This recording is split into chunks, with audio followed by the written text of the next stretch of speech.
Now, as far as the world stage goes, boxing, or maybe even MMA, are considered renowned for creating amazing fighters. But in a relatively tiny Southeast Asian country, Muay Thai stands alone. Combat sports in Thailand is not a hobby. It's not a workout routine. For many fighters, it's the only way to bring themselves and their families out of poverty. Today, we're diving deep into Thailand's Muay Thai obsession and why that relatively tiny little country in Southeast Asia continues to produce some of the most elite fighters in the world.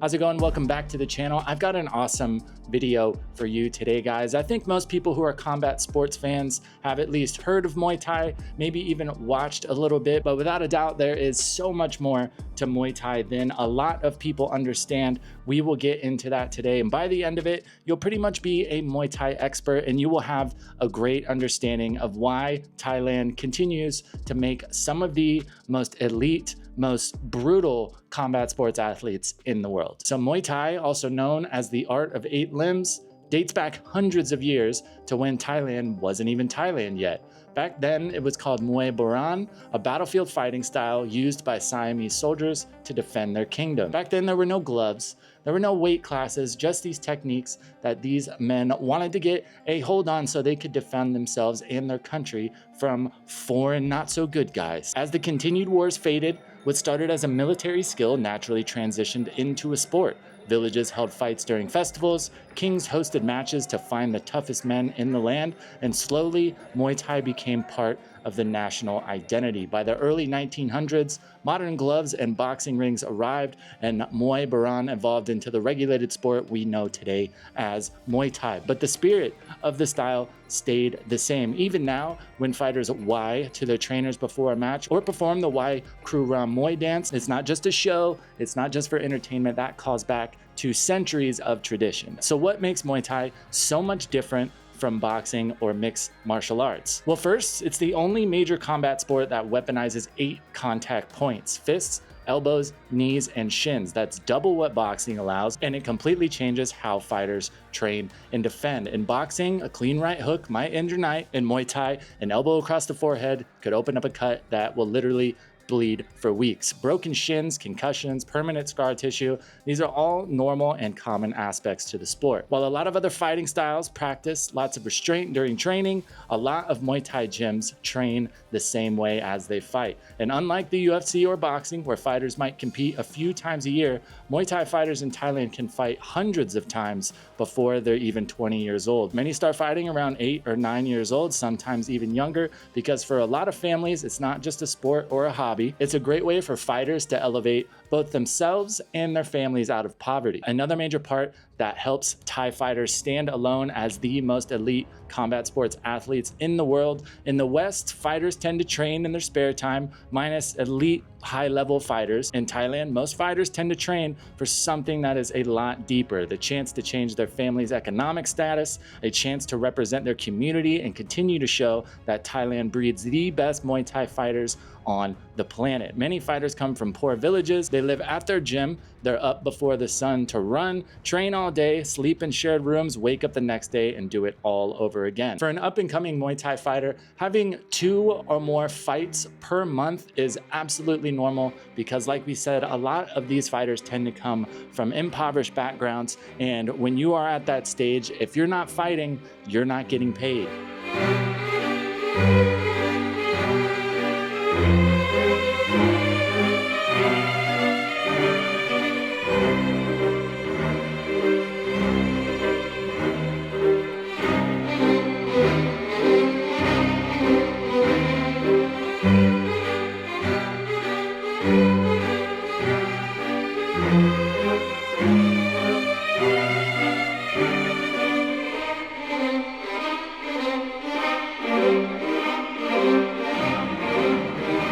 By the time a fighter like Buakaw or Saenchai became famous all over the world, They'd already fought hundreds of times. These guys didn't come up from privilege or fancy gyms. The vast majority of them came from nothing, which is a common trend for a huge amount of elite fighters that are coming out of Thailand. Buakaw himself literally came from a rice farming village in Surin province and turned himself into one of the most recognized fighters on earth and one of, if not the most famous and accomplished fighter in Thailand's history. It is not some fluke that Thailand continues to turn out fighters like this. There is a very specific reason that if you are watching Muay Thai, kickboxing, and it is a Thai fighter versus a not Thai fighter, and if you are a betting man, the safe bet is pretty much always going to be the guy or girl from Thailand. As always, I want to hear from you. What do you think it is that sets these Thai fighters apart? What is enabling them to go to these upper echelons of combat sports? Let me know down in the comments. I think a huge aspect of it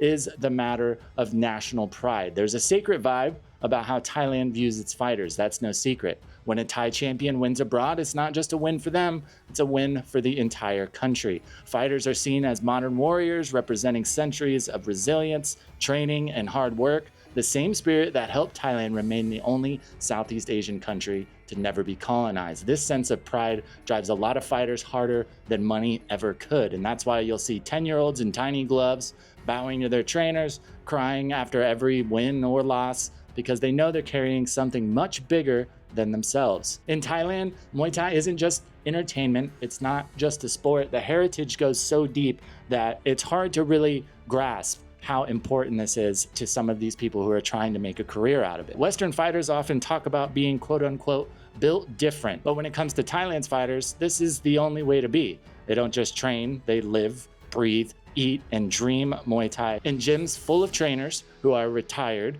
elite fighters themselves. An average Muay Thai fighter can have 100, 200, maybe even 300 fights by the time most Western fighters are initially going pro. It is not strange at all to see a 19, 20-year-old Muay Thai fighter who's just breaking onto the scene and already has well over 200 fights. They don't get months off in between fights. The vast majority, no sports therapists, no brand sponsorships, just biting down on their mouthpiece with the hopes of rising to the tippy top in a country absolutely full of fighters looking to do the exact same thing. As we all know, the saying goes, iron sharpens iron, and I think a lot of these fighters coming up having those 200, maybe even 300 fights before they start to go for titles against other elite fighters. Getting good at any sport is always about your competition. So why will Thailand always produce champions? The reason Thailand keeps producing elite fighters is not some fluke.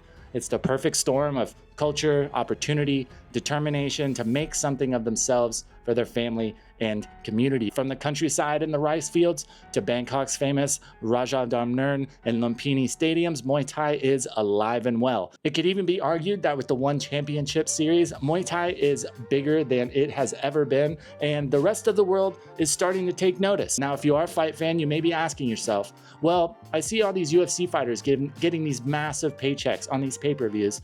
If these Thai fighters, Muay Thai fighters, are so dominant, why don't they come to UFC? Well, there's a multitude of reasons for that. One thing, if you have trained your entire life in Muay Thai, switching to MMA can be very difficult because in Muay Thai you don't have to worry about takedowns. But I think the even bigger reason why we don't see a lot of Muay Thai fighters in UFC is because that's not the echelon for most Thai fighters. That isn't them making it to the very top. Fighting at some of these stadiums that we mentioned, the One Championship series, those are the elite levels that Thai fighters are generally looking forward to. I think a lot of fighters hold One Championship, and being champions of some of these stadiums in Thailand, that is the top echelon. That's where they want to get. So they probably feel like they shouldn't waste their time trying to go over and do UFC. And as long as those values hold true, I am entirely confident that Thailand will continue to produce the most elite, the most talented, the most badass fighters on the planet. Thank you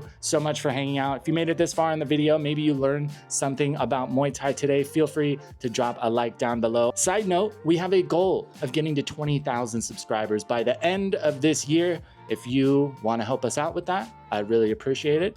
If not, live your life. I'm not here to tell you what to do, but we will see you later. Doors that way.